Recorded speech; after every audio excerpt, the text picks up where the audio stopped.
Here's our video today, why headaches occur. And if you have a headache, it's not pleasant at all. And I'm sure we all have had headaches, and as you can look at the picture there, call her Leah, why not? She doesn't look like she's having a good day. So there's many causes for headaches, and so in this video, there's sinus headaches and migraines and so forth. We're just going to concentrate on tension headaches. Let's write that down, tension headaches. So Leah, we'll call her Leah, why not? With an I. So Leah is having a tension headache. Tension headache. And tension headaches are caused, little arrow, by stress.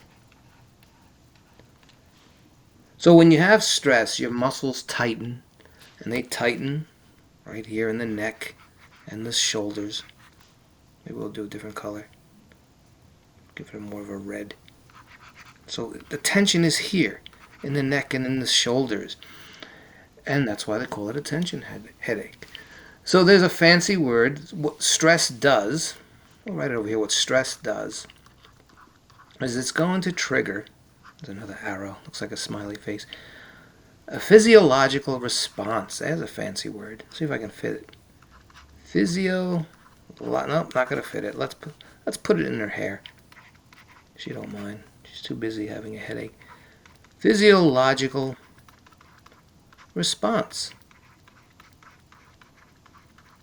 And all that means is there's a measurable reaction. Like sometimes you can have a fast heartbeat. Or there's physical changes happening. There could be drops in certain hormones, which we'll talk about.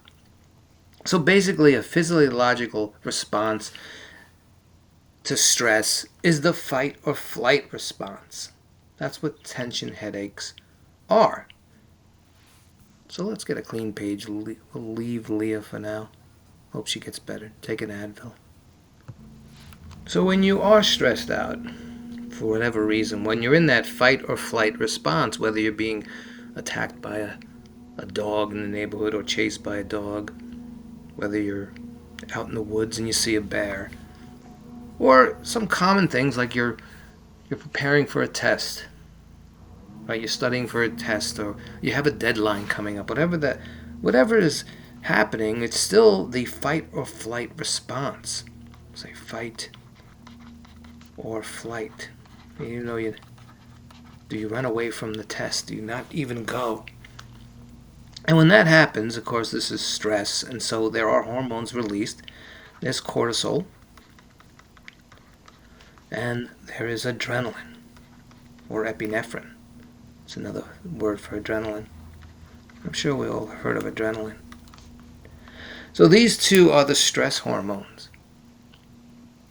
And again, your body doesn't know if your brain knows, but your body doesn't know if a tiger's attacking you, or if you have a major test coming up or a major deadline approaching. It's just going to send out these stress hormones. And the reason they send out these hormones is so you can respond, you can react quickly to whatever the danger is. The body doesn't know danger to anxiety. And so what these hormones do, I should write over here that another arrow, that these are hormones being released, and they will increase muscle, say that again, increase muscle tension. Put a little star, increase muscle tension. Now there's other hormones also like serotonin, and while the cortisol and adrenaline are increasing and you're getting these stress hormones, also what will happen in reverse is you'll get low serotonin levels. And serotonin is definitely used for your mood and so forth.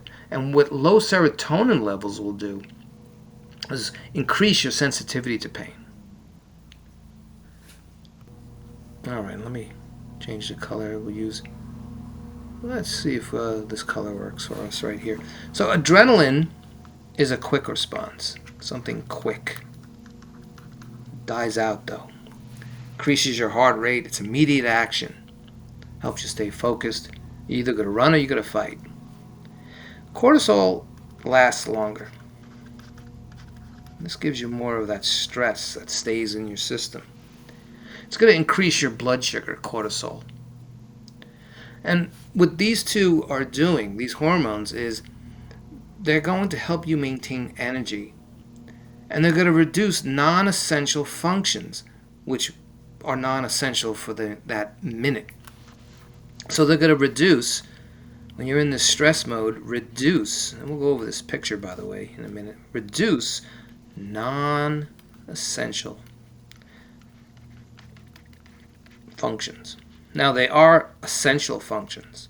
For example, is digestion. Digestion is not essential when you're trying to fight or flight. So these are just for the immediate time. So that's what they call non-essential functions. So you can survive. So what happens is they're going to increase blood flow to where it's needed. So increase blood flow. Increase blood flow. And of course, what that brings in is oxygen to where it's needed, like the legs, the arms, so you can run or you can fight.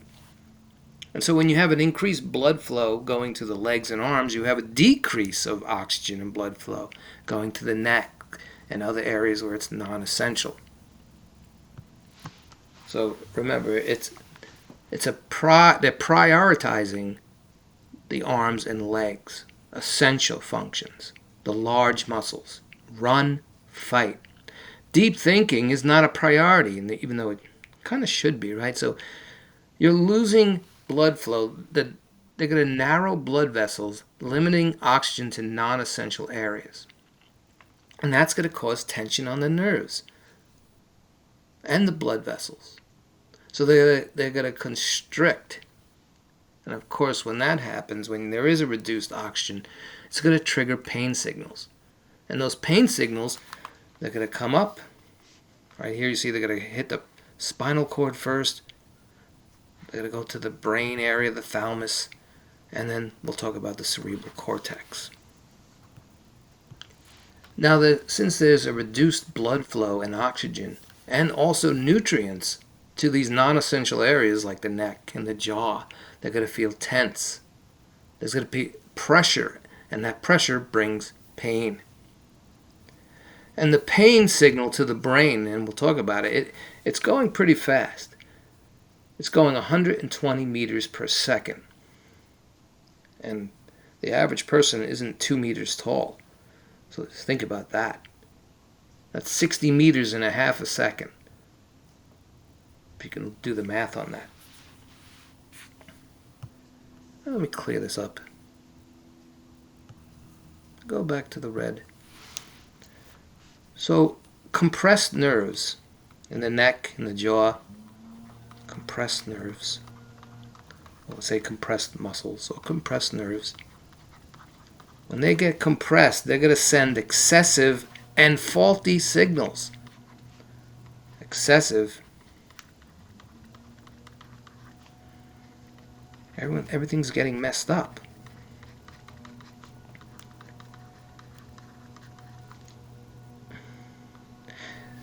So, like I said before, you can get a decrease in serotonin, and that's going to cause pain to intensify. And of course, without the blood flow, reduced nutrients, reduced oxygen, the brain is signaling pain.